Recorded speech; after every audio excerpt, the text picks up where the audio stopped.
यानी कि पिछले साल जब लोकसभा का अधिवेशन चल रहा था तो वहां पर समाजवादी पार्टी के एक सांसद आजम खान साहब,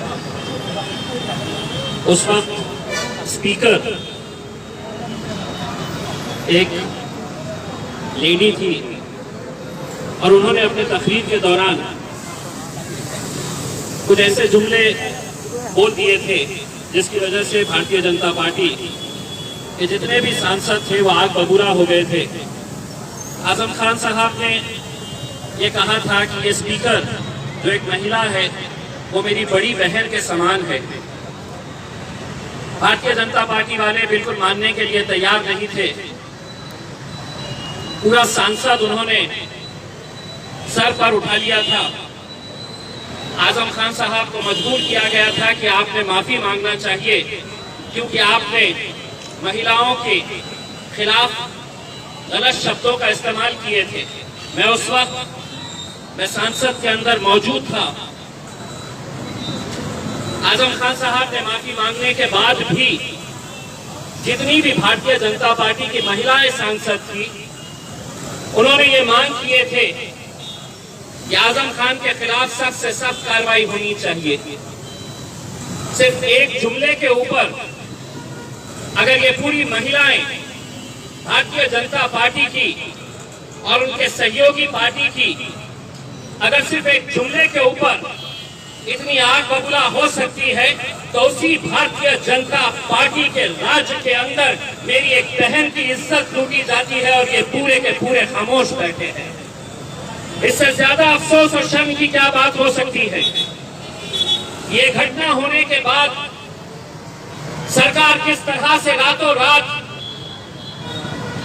उस बच्ची की लाश को जला दिया जाता है और उसके बाद उसके परिवार तक कोई पहुंच न सके, सच्चाई बाहर निकल न सके, तो पुलिस का किस नंगा नाच वहां पर देखने को मिल रहा है कि ना मीडिया वालों को वहां पर जाने की इजाजत दी जा रही है, ना कोई और वहां पर जा सकता है, बल्कि हद तो ये हो गई है कि वहां का डीएम जाकर उसके परिवार वालों को धमकाता है।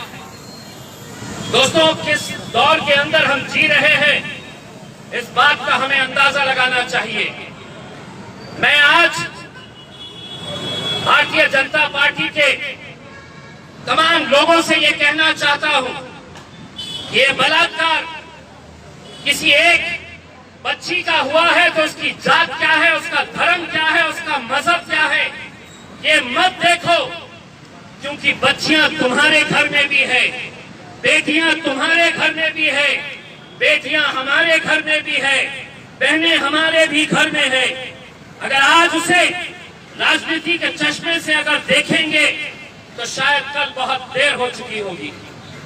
मैं आज जिस तरह डॉक्टर साहब ने बताया है कि आज हम एक ऐसे दौर के अंदर गुजर रहे हैं जहां पर डॉक्टर बाबा साहब का अंबेडकर जी का संविधान कहां है, कैसे खत्म किया जा रहा है धीरे धीरे, ये आप हर रोज देख रहे हैं। इंसाफ की किस तरह से धज्जियां उड़ाई जा रही है।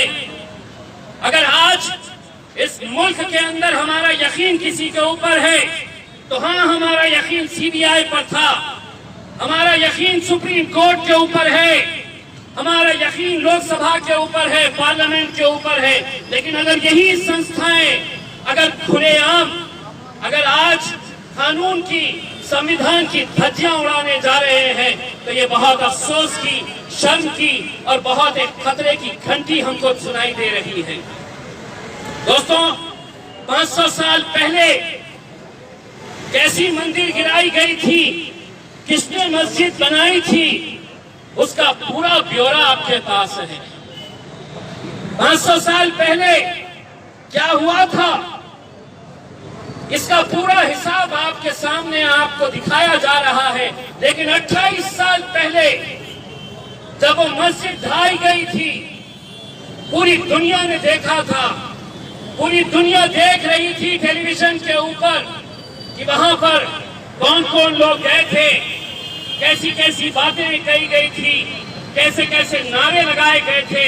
और अगर आज अदालतें ये फैसला करती है कि ये नहीं, ये सब बाइज्जत बरी हो रहे हैं, तो आप सोचिए कि आने वाला कल कैसा रहने वाला है। हम लड़ेंगे, हम इंशाल्लाह जितनी हमारी ताकत है हम लड़ेंगे। ये लड़ाई किसी एक मजहब की नहीं है, ये बलात्कार को हम किसी एक मजहब के चश्मे से नहीं देख रहे हैं। एक जवान बच्ची की इज्जत लूटी जाती है और रातों रात अगर उसके बॉडी को वहीं पर पुलिस की निगरानी के अंदर पुलिस के हाथों अगर उसे जलाया जाता है, तो सोचिए उसके परिवार की पीड़ा, सोचिए उसके माँ बाप, उसके घर वालों की क्या हालत होगी। ये एक बच्ची जिसका अंतिम संस्कार भी उनकी मौजूदगी में नहीं कराया गया। ये अगर हुंडा राज नहीं है तो क्या है?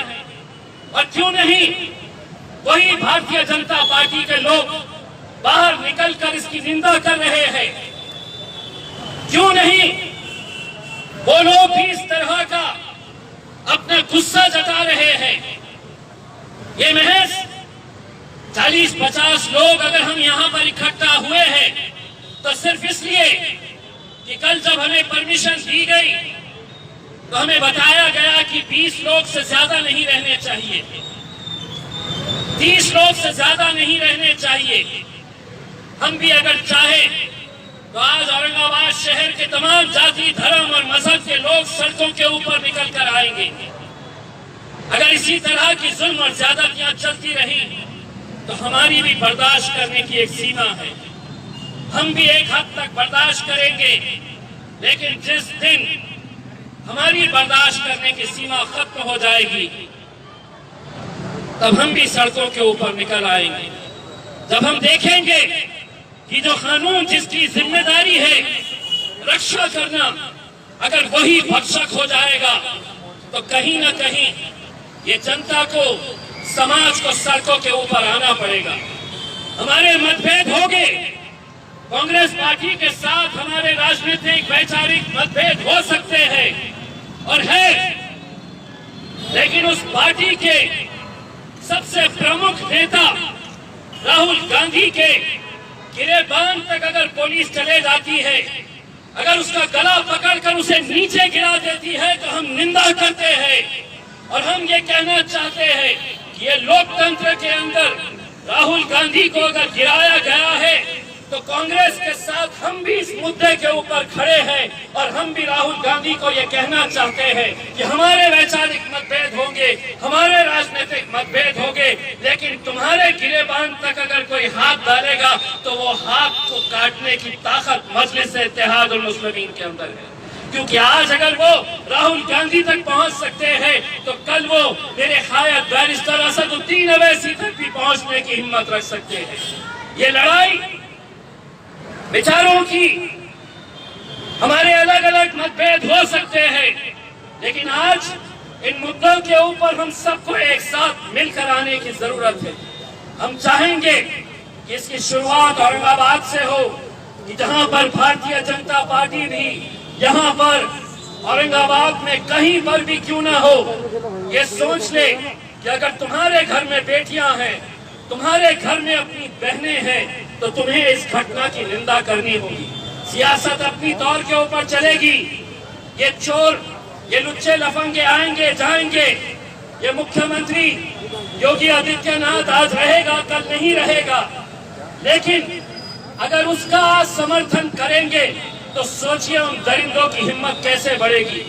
वो दरिंदों को लगेगा कि मुझे तो अगर सरकार की ताकत मेरे साथ में है तो मैं ऐसे ही बलात्कार करते जाऊंगा। और सिर्फ एक ही नहीं, यही मनीषा नाम की लड़की नहीं, हम राय रोज उत्तर प्रदेश के अंदर, बलरामपुर के अंदर, भदोही के अंदर हर रोज इस तरह की बलात्कार की घटनाएं हो रही हैं।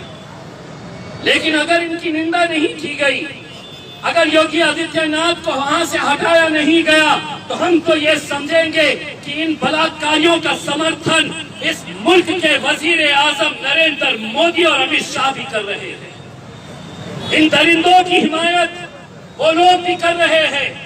कहाँ है वो स्मृति ईरानी जिसने आजम खान के एक जुमले के ऊपर लोकसभा के अंदर इतना हंगामा खड़ा कर दिया था। अगर तू महिला है तो तुझे बाहर निकलकर इस बच्ची के दरिंदे जितने भी थे इनके खिलाफ बोलना पड़ेगा। अगर तुम नहीं बोलेंगे तो अगले अधिवेशन के अंदर तुम्हें हमारा भी सामना करना पड़ेगा। हमारे भी सवाल रहेंगे और तुम्हें जवाब देने पड़ेंगे कि किस तरह से हम एक कानून एक के लिए लगाएंगे और दूसरा कानून दूसरे के लिए लगाएंगे। मैं तमाम औरंगाबाद की आवाम से ये अपील करना चाहूंगा कि इस तरह के छोटे छोटे हम जानते हैं कि कोरोना का पीरियड है, हम भी जितनी एहतियात बरतना है उतनी एहतियात हम बरतेंगे, लेकिन एक संदेश यहाँ से पूरे मुल्क के अंदर जाना चाहिए कि ये जुल्म ज्यादती, इस तरह का गुंडा राज बहुत ज्यादा दिनों तक चलने वाला नहीं है। ये सत्ता में बिठाने वाले यही जनता है।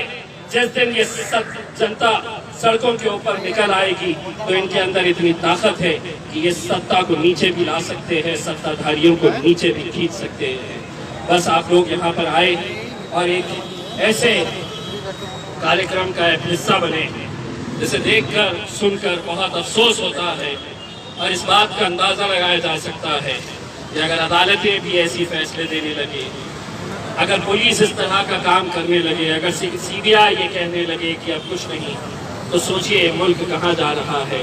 दोस्तों, हिंदू, मुस्लिम, सिख, ईसाई, दलित जितने भी लोग हैं, हम सबको ये मुल्क बचाना है।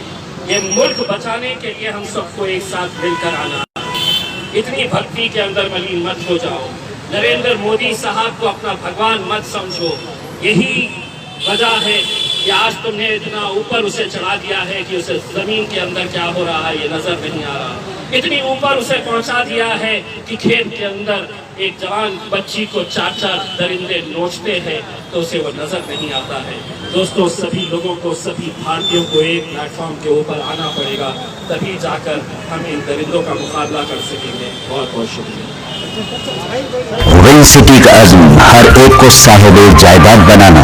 इसी इरादे से विंग सिटी डेवलपर्स बार बार, लगातार और हर बार बेहतरीन और कामयाब वेंचर्स पेश करते आ रही हैं। जहांगीर पीरा के बिल्कुल दामन में विंग सिटी का एक नया वेंचर शुरू हो चुका है। 100 गज का प्लॉट 4 लाख रुपए में, नकदी आसान अक्सर पर प्लॉट्स खरीदिए। तमाम बड़ी बड़ी कंपनियों से घिरा हुआ वेंचर जो आबादी के बीचों बीच है, गेटेड कम्युनिटी में है, क्लियर टाइटल, स्पॉट रजिस्ट्रेशन, ग्राम पंचायत अप्रूव, वाटर, इलेक्ट्रिसिटी और ट्रांसपोर्ट की सहूलत, बेंगलुरु हाईवे से बिल्कुल करीब। विंग सिटी डेवलपर्स अनगिनत कामयाब वेंचर्स का रिकॉर्ड रखने वाले। बुकिंग का आगाज हो चुका है, मुलाकात करें। Wing city developers, choice function hall के बाजू, चंद्रायन गुट्टा।